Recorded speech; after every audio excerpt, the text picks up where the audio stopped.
Bonjour à tous, j'espère que vous allez bien. Alors aujourd'hui, j'avais envie de faire une vidéo sur les biais cognitifs et j'hésitais à en faire une sur les accords Toltec et du coup je me suis dit pourquoi ne pas faire une vidéo 2 en 1. Donc c'est ce que je vous propose. Donc je vais vous parler des accords Toltec comme remède aux biais cognitifs. Alors vous allez voir pourquoi. En fait, les biais cognitifs, ce sont des mécanismes un peu automatiques, en fait, des mécanismes de pensée que l'on utilise tous pour appréhender le monde, pour comprendre le monde, et qui, malheureusement, nous font interpréter la réalité de manière erronée. Donc vous allez voir de quoi on parle. Donc par exemple, on a ce qu'on appelle l'erreur fondamentale d'attribution. Donc c'est un biais qui consiste à attribuer à la personne, à une personne, la cause d'un événement sans prendre en compte les circonstances extérieures. Par exemple, vous voyez quelqu'un marcher dans la rue, cette personne va tout à coup tomber par terre. Vous allez attribuer sa chute à sa maladresse, donc à une qualité supposée lui appartenant, alors qu'en fait, elle a glissé parce que le sol était glissant. D'accord ? Donc ça, c'est l'erreur fondamentale d'attribution. Donc pour éviter cette erreur fondamentale d'attribution, nous avons un accord Toltec qui nous conseille de ne pas faire de suppositions. Donc ça, c'est un accord Toltec que je trouve qui est très important dans toutes les situations, qui évite non seulement les biais d'attribution, mais aussi tout ce qui est projection. Imaginer que l'autre pense telle chose, est en train de vivre telle chose, a fait tel acte parce qu'il est animé de telle émotion. D'accord, donc tout ça c'est de la projection. Quand on ne sait pas, il vaut mieux s'abstenir de supposer et d'inventer des choses. D'accord ? La meilleure manière de savoir ce qui se passe pour une personne, c'est simplement de lui demander. Et de lui demander de s'exprimer sincèrement. Donc en face de cet accord Toltec qui dit ne faites aucune supposition, nous avons un second accord Toltec qui vaut pour la personne en face, qui nous dit que votre parole soit impeccable, dans le sens où dites toujours votre vérité, dites toujours ce qui se passe pour vous, qu'est-ce que vous pensez, qu'est-ce que vous êtes en train de vivre, pourquoi vous faites les choses, etc. Pour que les gens sachent qui vous êtes, où vous en êtes, ce que vous vivez, et pour éviter aussi ce phénomène de projection, d'imaginer que, etc. D'accord ? La communication est très importante pour éviter tout ce qui est biais cognitif. Ensuite, nous avons un accord Toltec qui nous conseille de ne pas faire en faire une affaire personnelle quand il se passe quelque chose dans notre vie, un événement, ou que quelqu'un a des réactions bizarres, etc. Un jour, j'ai une stagiaire qui me disait je me suis fait agresser dans la rue par un inconnu. Et je me suis mise à pleurer toutes les larmes de mon corps, tellement c'était injuste et violent. Et en fait, je lui ai expliqué que cette personne-là qui avait besoin de déverser sa colère, qui a été déclenchée par un détail qui ne la concernait absolument pas, en fait, n'avait rien à voir avec elle. D'accord ?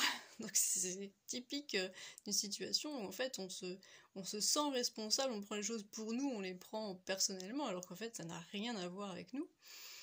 Et l'être humain a tendance à faire ça pour beaucoup de situations.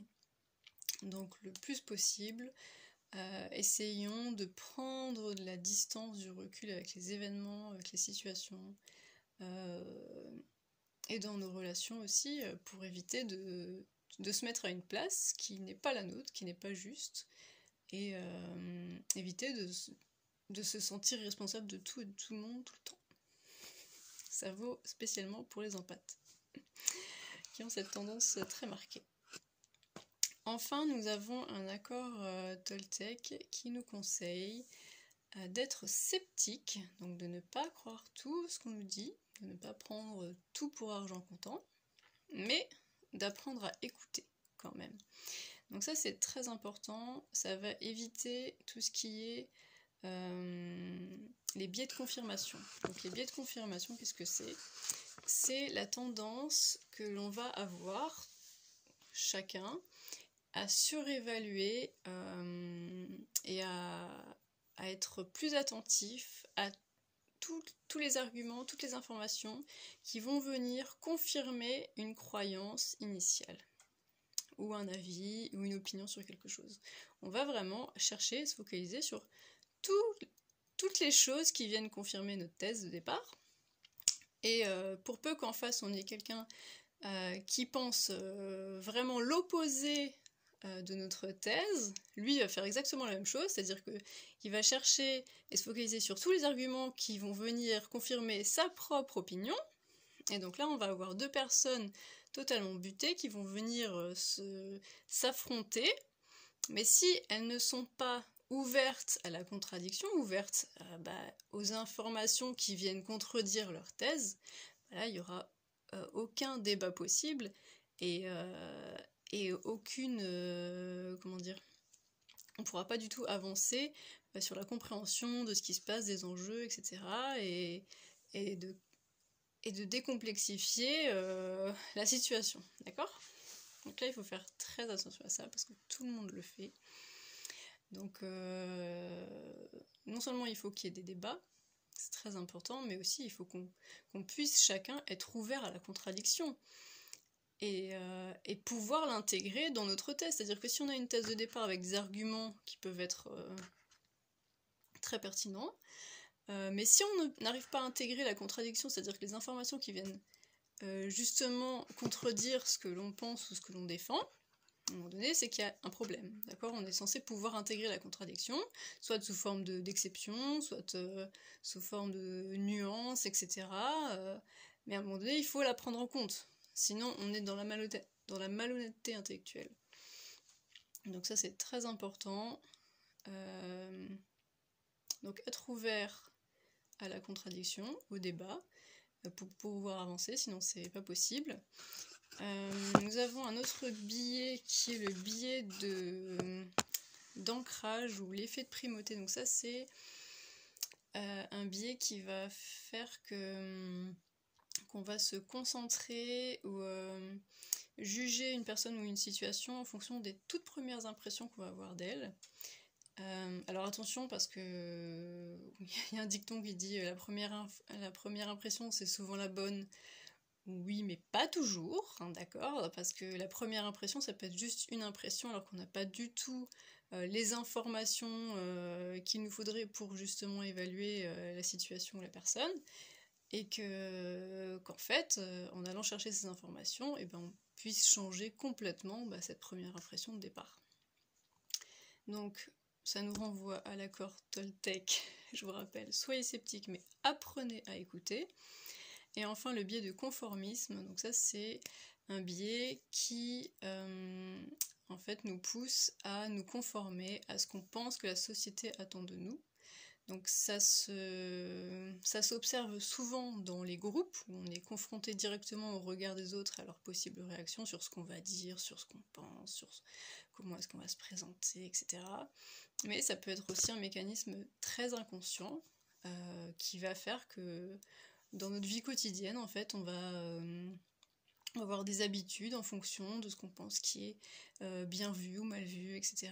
Et ça va modeler un petit peu nos comportements en société ou même dans l'intimité, alors que si ça se trouve, là aussi, ce qu'on pense que la société attend de nous est possiblement erroné.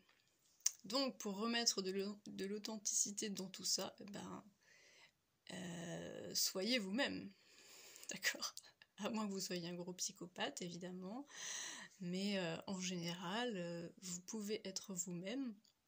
Il y aura toujours quelqu'un de toute façon qui n'aimera pas votre façon d'être, votre façon de vous habiller, votre façon de parler, votre façon de gérer votre vie. Donc si on doit à chaque fois se conformer à ce que les autres attendent de nous, et qui est au final multiple et divers, on s'en sort jamais et en plus on n'est pas nous-mêmes. Donc voilà. Donc le dernier accord Toltec justement pour terminer cette vidéo, c'est faites toujours de votre mieux. D'accord?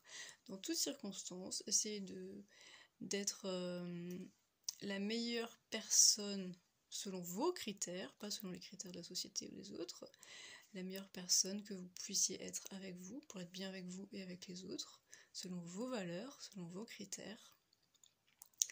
Restez ouvert aux autres et prenez soin de vous. Bonne soirée.